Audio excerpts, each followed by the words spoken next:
coming at me, yo. It was coming at me, yo. You attacked the shit out of him. It was coming at me. The guy was coming at me crazy. What? Yeah, wait. I was moving. Take a ball. I don't matter.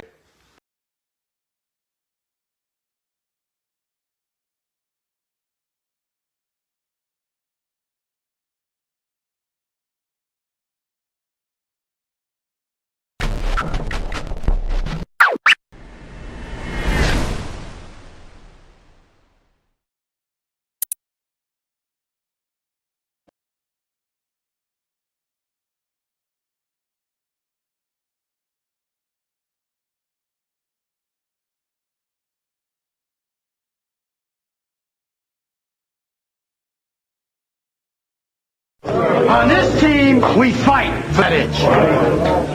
On this team, we tear ourselves and everyone else around us to pieces for that itch. Coming in at 320 kilobytes per second, it's time for MattieC's Sports for you and me.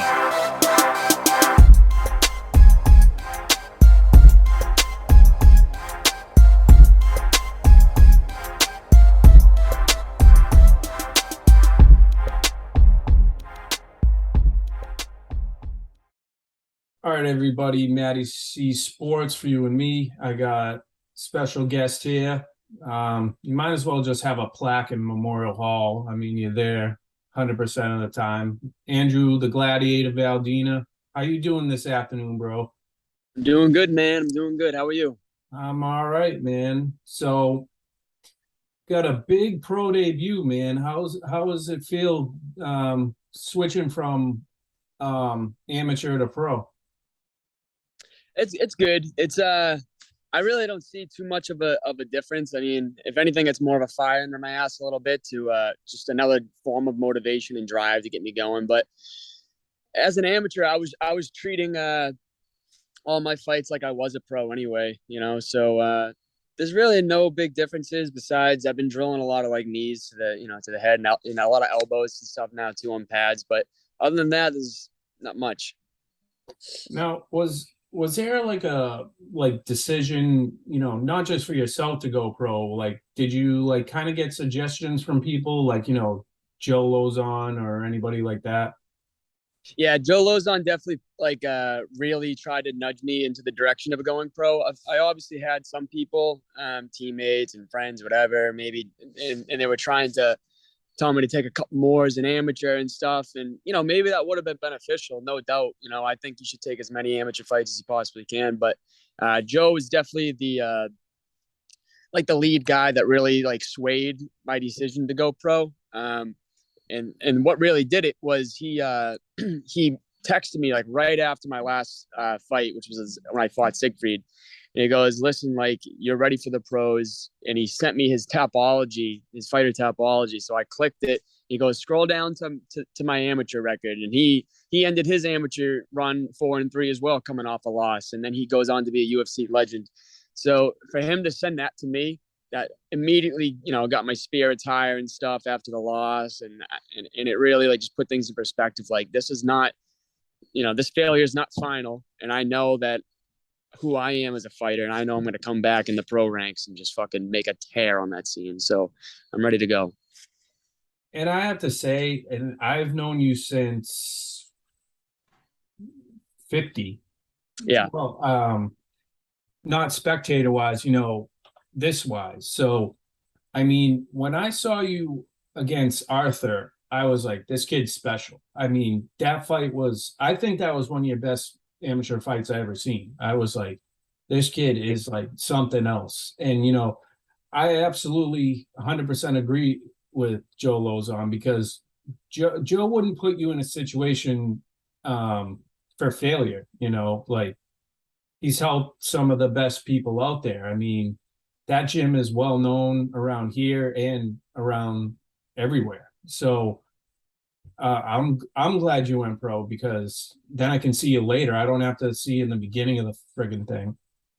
That's Sorry it. if you're getting some disturbance. I'm in my back patio right now, and the street. Oh, you still there? There you go. Yeah. And I'm in the back patio right now in New Bedford, and this Acushnet Ave that I live on, my God, it's like the New Bedford Speedway. So sorry if you hear any big motorcycles or people speeding. And I don't care, man. I heard the interview before. I heard one of the good buddies who fights out in Cali is his daughter was saying she wanted ice cream, so that's okay. All right. But no, like you were saying though, like Joe, like he doesn't set any of his fighters up for failure. And, I actually just got done talking to him today, and he said, in a nutshell, I'm not going to go through the whole combo, but the big point he was trying to make to all of us today was like, he wants everybody in New England just to get better. And if he can help in any way, that's a big, like, pat on the back to him. And he loves that. He just wants us all to grow. New England versus everybody. You know what I mean? Yes, absolutely. And what was it I was talking to? Mike Rodriguez said the same thing.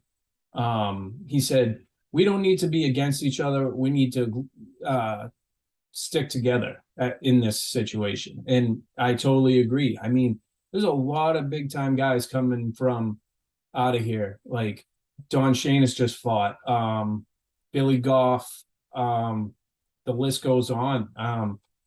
It's a good thing that you're turning pro because, you've been around this area for a long time. You fought in Cage Titans for as long as I've seen this sport. So, and you never disappoint. So, I mean, the thing is, like with Cage Titans, do you feel like this is your home right now? Oh yeah. I love everybody that works for Cage Titans. They've been nothing but kind since my first fight to my last. And, you can just tell. I've never fought for any other organization. Maybe other organizations around here are similar, but I know Cage Titans, they truly, truly care about their fighters, and they never want to screw any of their fighters over in any way possible. I know they treat out-of-state fighters that come in so well, and they try to make them feel at home right in New England as well. And, Cage Titans just goes above and beyond every single fight card. And I'm so happy that I chose to fight for them for my first fight and to stick with them all the way till I make it to the UFC or something. You know what I mean? So Yeah. it definitely. Well, it's crazy your schedule. I mean, you go up to way up in the North Shore and then you come down here. I mean, is that like a disaster for you? Like, do you get like ridiculously tired, or is it just another day in the office? It's getting to be the point where it's like another day in the office. But obviously I would love it if there was a way that I could reduce the travel time. Because I do travel all the time. I'm going to and from North Shore, Mass at least like 3 or 4 times a week. And it adds up, like 100 miles each way or something like that. So yes. Thankfully I do love the drive. And a lot of the time when I do make these long trips, it's during the daytime. And when it's a nice day like today, like I really don't mind. But obviously it sucks when it's like 9 at night, really dark out, pouring rain. Those are the times I can't stand it. But yeah. The main thing behind it all is that I know that it's all going to pay off. So that's why I do it. And that's why I don't mind doing it, So your fight, the 29th, you're fighting Rob Fuller. So, what is it about this guy? And, what, are you excited that he's the first opponent you're taking on? Yeah, so Rob Fuller, I originally got scheduled to fight this kid, Mike Taylor, and he's all right. He fights a lot of local guys at Cage Titans. He kind of did what I did as an AMI in a worse way though, but like he fought back-to-back cards and stuff like that, and he fought a lot of studs. Jeff Joy, he fought Cam Arnold. Mm-hmm. Those guys are okay, and regardless, I'm not fighting that kid. He pulled out of the fight. I don't know what his deal was, but regardless, now I got Rob Fuller. And what I know about him is that he brings it every single fight. He doesn't care who's in front of him.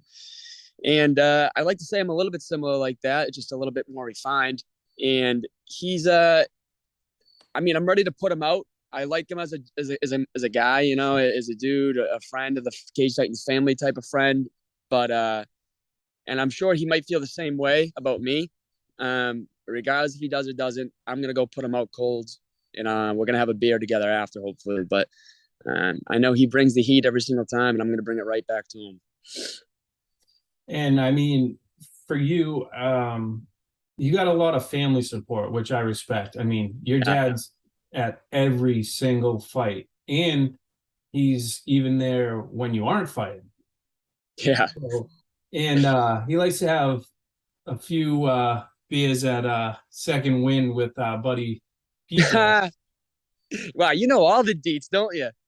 I do know all the deets, man. Like I feel like I have to know just because like all the people that are around me, it's like all I need is their social security numbers and I'm good.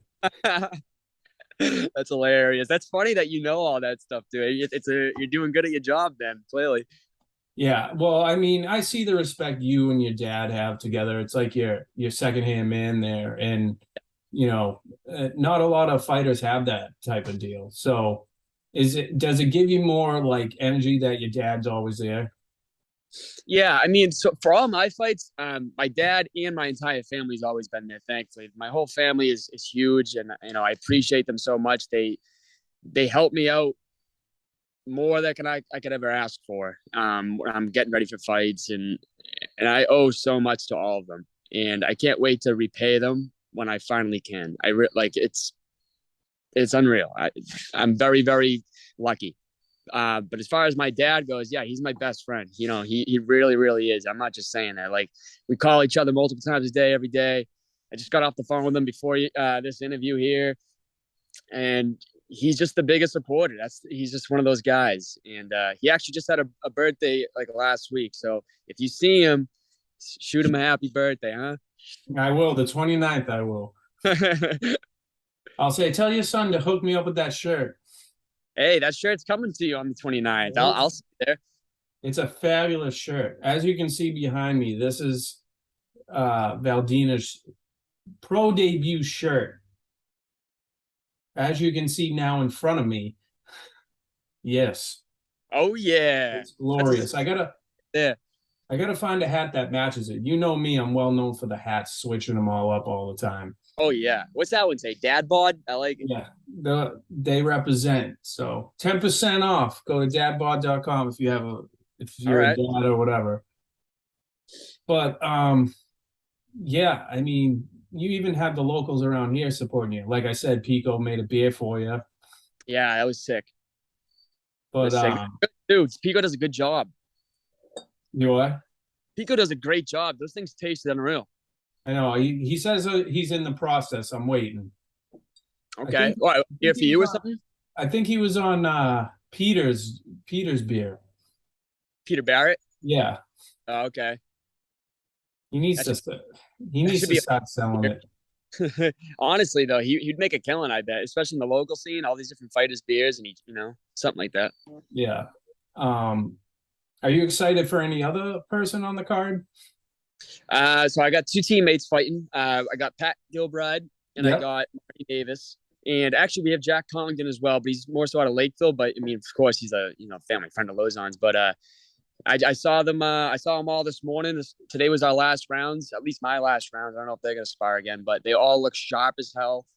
And we all just getting each other better. Like we said, New England versus everybody. You know what I mean? So I'm really excited to see them just dominate. Jack's pro debut, Pat and Marty's comeback fight here. Like it's gonna be some crazy energy coming from the Lozon crowd. I'm telling you. My fucking God, Jack Condon is such a big fucking dude. Oh yeah, he's scary. He's long too. He's so creative, and he's gonna be a problem.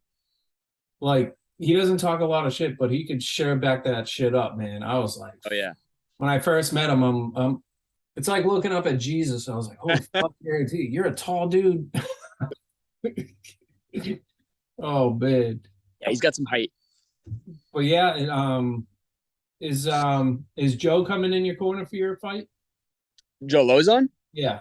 Oh, of course. Yeah, I got Joe Lozon, I got Tyler Bernard, and I got Pete Luciani. I've kind of switched things up for this fight camp, and I'm gonna have him in my corner this time.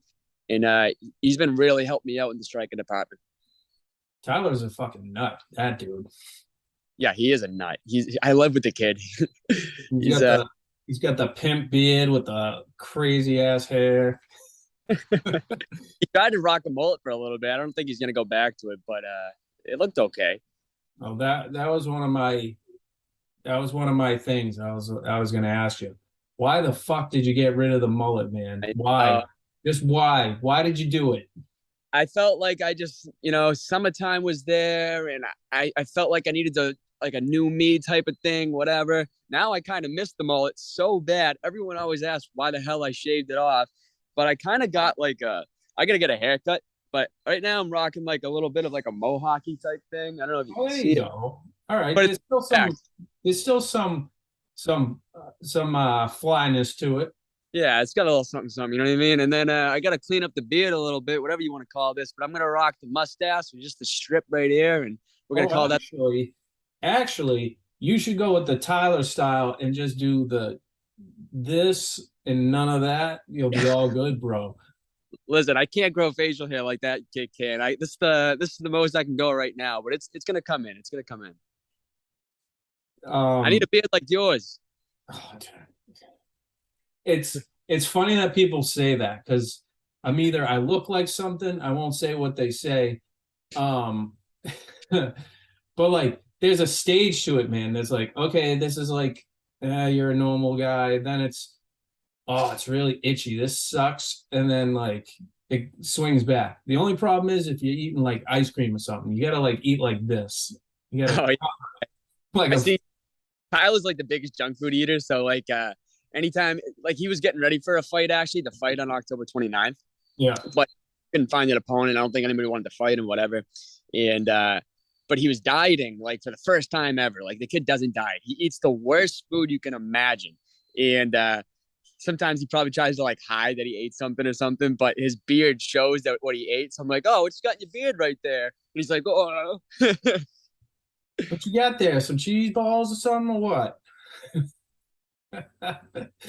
Oh man. So this fight, again, first pro debut and stuff like that. Does this just like I don't know, does this just amp you up beyond belief? Like, is this 100% different than your first Emmy? Well, actually, you probably wouldn't know just yet until you're there. Yeah, that's true. Maybe I won't know 100% until I'm in there and whatever. But I'm telling you, man, I'm treating this like any of my other fights. I mean, Yeah. I'm preparing as much as I possibly can prepare. I'm training so damn hard, and that's what I did for every single fight of mine. I mean, the most I can say is I'm gonna do what I'm gonna attempt to do. I mean, I think I'm gonna put him out in the first round, but I mean, I'm training hard. That's all I can say. I'm training the same way I fought in the Yankees.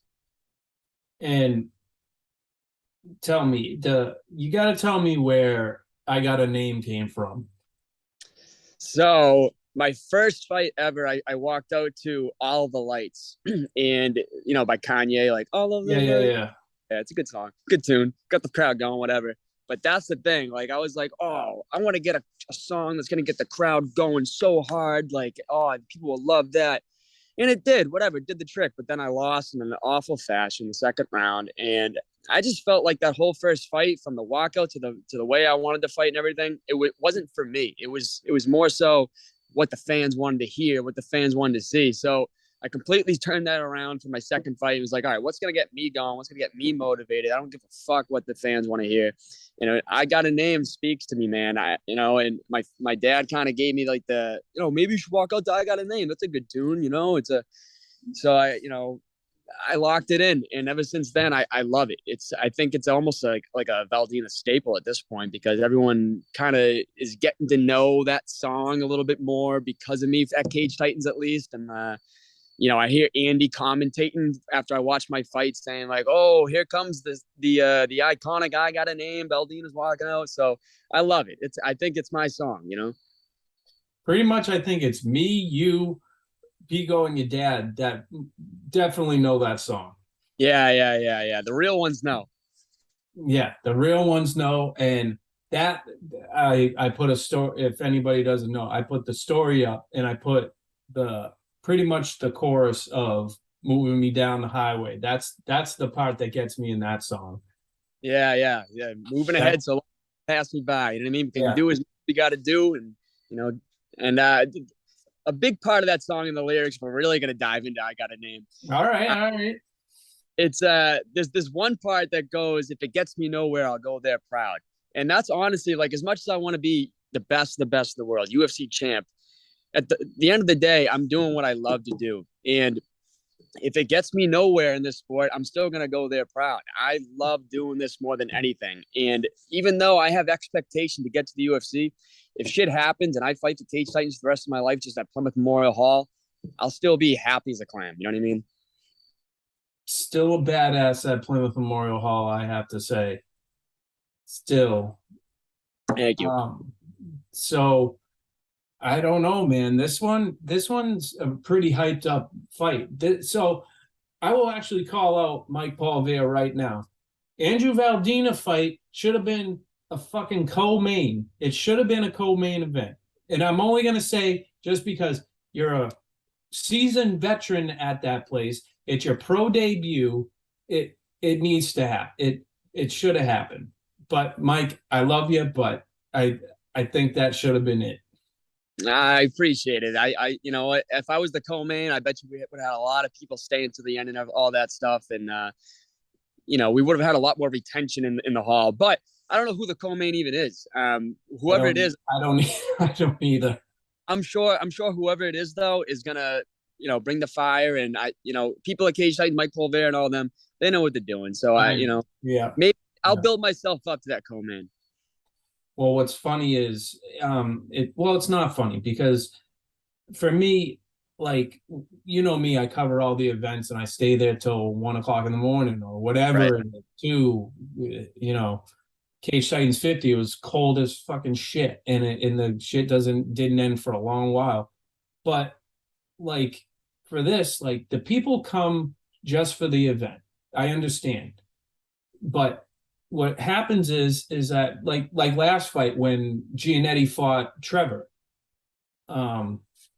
it's like it was a mass exodus. I'm like, where's everybody going? You guys paid all this money to just bounce at the end of it. I just don't get it. Like, if you missed out on Peter fighting Jacob Bond, that was a crazy good fight. Yep. Like, you know what I think is?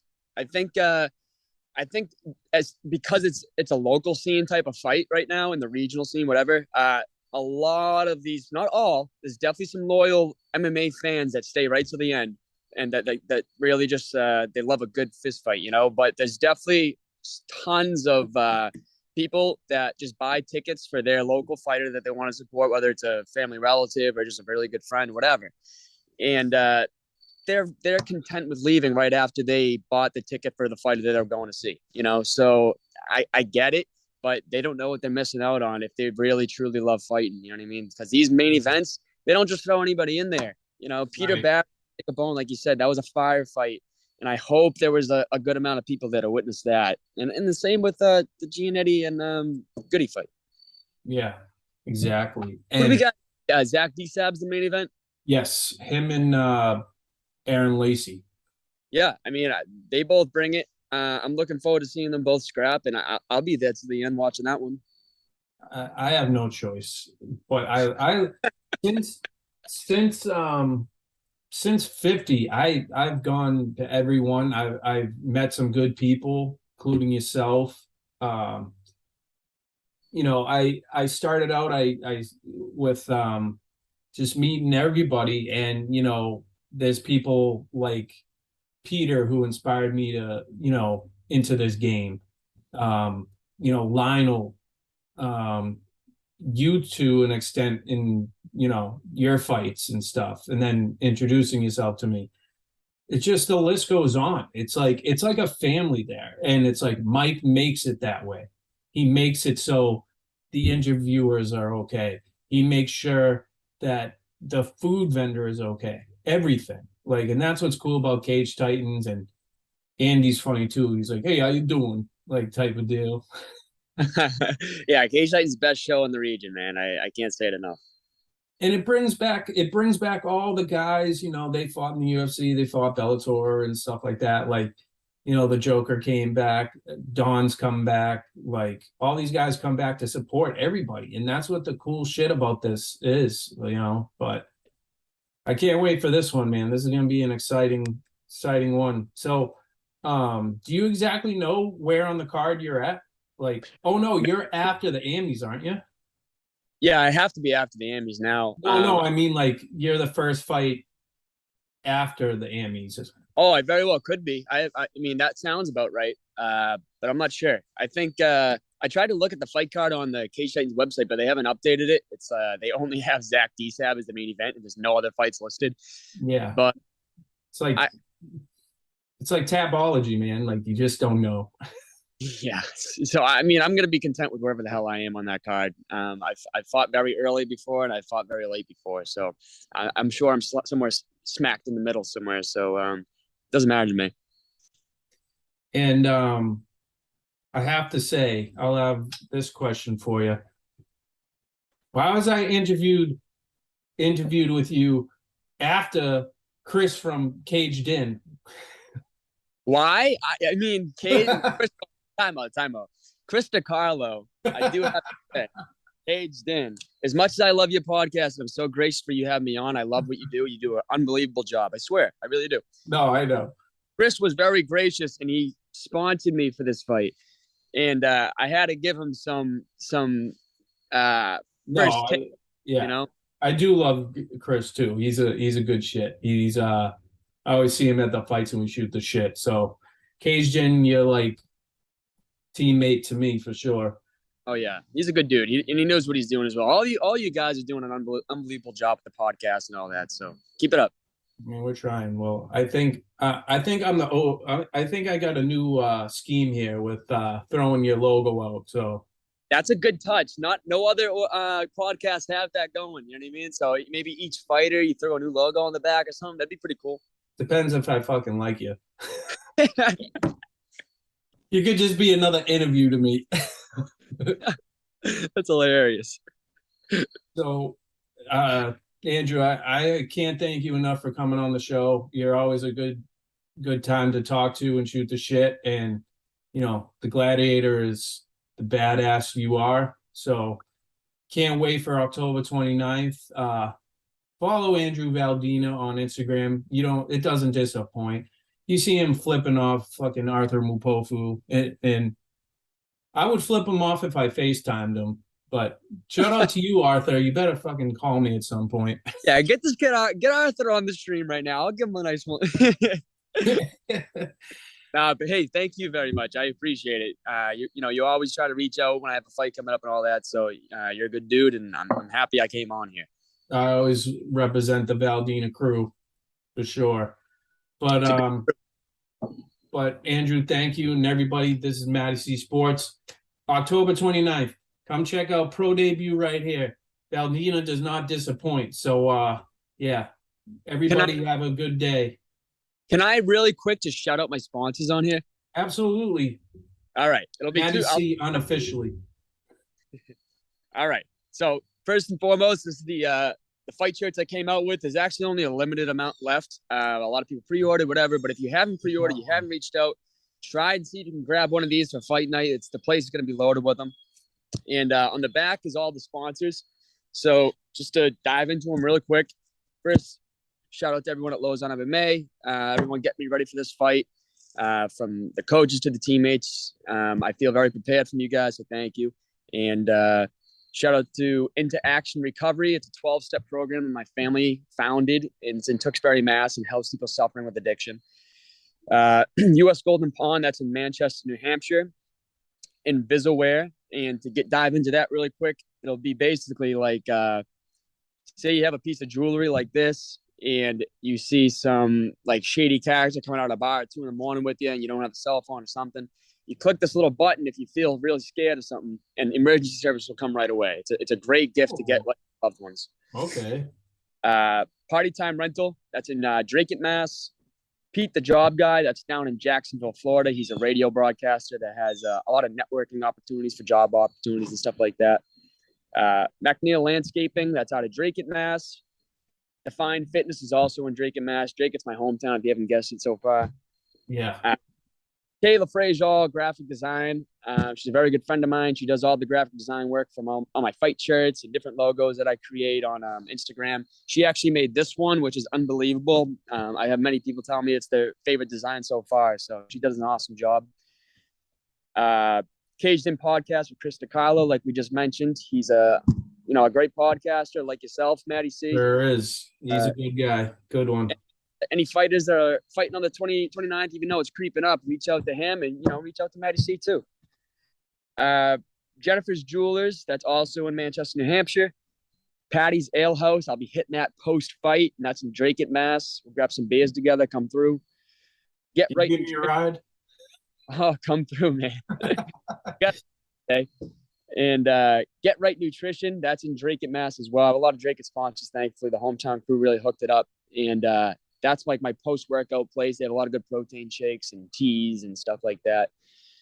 Kelsey Sheehan Photography. She trains actually at Lozon MMA, and she is a wedding photographer. And she's based out of Rhode Island. I think she's pretty booked up for 2022. She might have a couple openings, but 2023, she's very much more, open for new jobs. And then finally, we have Face Off Fight Co. And it's one of my main sponsors these days. And they're all about, giving back to the fighters and stuff like that. They have a lot of good merch. They have good rash guards, grappling shorts, just regular t-shirts as well. And they're coming out with new hats as well. So reach out to Face Off Fight Co. And that's all. Thank you for giving me that platform. Absolutely. So everybody, again, follow Valdina, and Andrew will be October 29th, Cage Titans Memorial Hall. Actually, one thing, do you have tickets available left? Of course, yeah, I do have tickets available. You can reach out to me directly through any social media platform. It's all just my full name, Andrew Valdina. Twitter is Andrew_Valdina, but same thing, reach out. I got some tickets left. All right. So reach out to him. And then if you can't with him, go to Cage Titans. Is it .com? I don't even know. CageTitans.com, but don't go to there. Go to me. Yeah, that's why I was hinting towards you. Thank you. But everybody, MattieC Sports, Andrew Valdina, and we'll go talk to you guys later. Thanks for watching MattieC Sports for you and me. Make sure to follow Matty Cameron on Twitter at MattCameron23, or follow him on Instagram at MattieC23, or subscribe to his YouTube channel, MattieC Sports for you and me. Once again, thanks for watching.